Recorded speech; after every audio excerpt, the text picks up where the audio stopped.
बिल्कुल, हम लोग भी भेजेंगे, खाने पीने के अशिया भी भेजेंगे। मौलाना साहब ने एहतजाज करना है तो शौक से एहतजाज करे।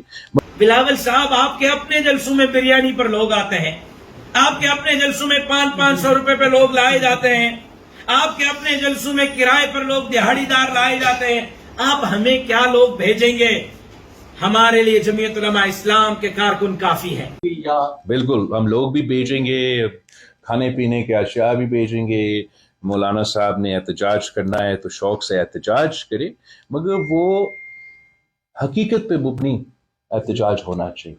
और मौलाना साहब इतना सीनियर सियासतदान है तो वो फिर जो उनको गलत इंफॉर्मेशन फीड किया जाता है, जो उनके नुमाइंदे अपने कोठाया अपना चीज़ों को छुपाने के लिए मौलाना साहब को एक गलत इम्प्रेशन दिया जाता है कि शायद वो इलेक्शन हारे नहीं मगर धांधली की वजह से हारे।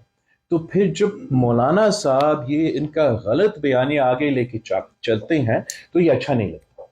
तो मौलाना साहब को एक इन्वेस्टिगेशन करना चाहिए कि ये जो उसको बताया जा रहा है क्या ये वाकई ऐसे हुआ है या कहीं उनके अपने नुमाइंदे जो सूबाई सतह पे होते हैं वो अपने इकट्ठाइयों को छुपाने के लिए मौलाना साहब को गलत बयानी दे रहे। एहतजाज अगर बनता है मौलाना फजल रहमान साहब का तो वो तो दिया खान में बनता है, वो तो पेशावर में बनता है, वो तो गंडोपुर साहब के खिलाफ बनता है। मैं थोड़ा सा कंफ्यूज होता हूँ कि क्या मौलाना साहब समझता है कि लारकानों में उनके उम्मीदवार के खिलाफ धांधली हुआ और अगर साफ और शफाफ इलेक्शन हुआ तो वो पख्तूनख्वा में हुआ। इस किस्म के सियासत तो मेरा समझ से बाहर है।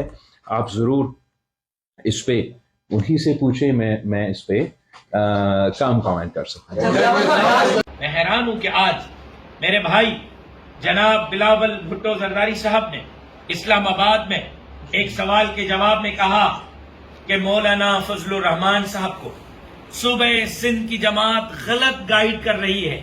मौलाना साहब सिंध में एहतजाज क्यों कर रहे हैं? एहतजाज केपीके में होना चाहिए। तो बिलावल साहब, क्या इलेक्शन सिर्फ केपीके में हुए? क्या सिंध में कोई इलेक्शन नहीं हुए? क्या बिलावल साहब आप बता सकेंगे कि सिंध में आपके मद्दे मुकाबिल जमीयत उलमा के अलावा कोई और जमात भी थी? आपका मुकाबला तो जमीयत उलमा इस्लाम ने किया है और उसके बाद जीडीए ने किया है। सिर्फ सक्खर और लाड़काना डिवीजन में, 2 डिवीजन के सिर्फ 70%, 60 से 70% हल्कों में जमीयत उलमा इस्लाम ने 10 लाख से जायद वोट हासिल किए हैं। सक्खर और लाड़काना डिवीजन के 70% हल्कों में 10 लाख वोट बतला रहे हैं कि पीपल्स पार्टी की अपोजिशन की जमात सिंध में है तो जमीयत उलमा इस्लाम है। हमने हर वक्त न सिर्फ उनका इलेक्शन में मुकाबला किया है बल्कि उनके हर गलत इकदाम के लिए आवाज उठाई है। सैलाब में खिदमत की है, कोरोना में खिदमत की है, डाकूराज के खिलाफ आवाज उठाया है, सिंध अमन मार्च किया है, कानून जग के दिफा के लिए हमने अपना जो है वो भरपूर एहतजाज रिकॉर्ड कराया है।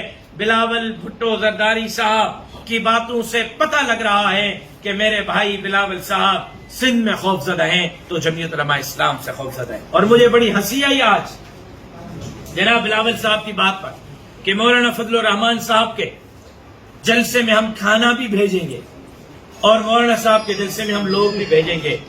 या तो बिलावल साहब वाकई बहुत मासूम हैं, बहुत भोले भाले हैं और उनको निचली सतह की चीजों का कुछ पता ही नहीं है और वाकई वो इंटरनेशनल सतह पर सिर्फ ध्यान दे रहे हैं, या वाकई वो भोला बनने की एक्टिंग कर रहे हैं। बिलावल साहब, आपके अपने जलसों में बिरयानी पर लोग आते हैं, आपके अपने जलसों में 500-500 रुपए पे लोग लाए जाते हैं, आपके अपने जलसों में किराए पर लोग दिहाड़ीदार लाए जाते हैं। आप हमें क्या लोग भेजेंगे? हमारे लिए जमीयत उलमा इस्लाम के कारकुन काफी हैं।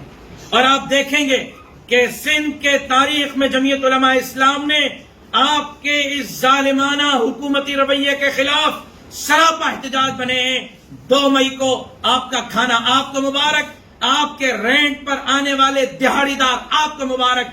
जमीयत उलमा इस्लाम के कारकुन काफी हैं जो सिंध के तारीख का सबसे बड़ा इज्तिमा मुनक्कद करके आपके जाली मैंडेट को मुस्तरद करेंगे इंशाअल्लाह।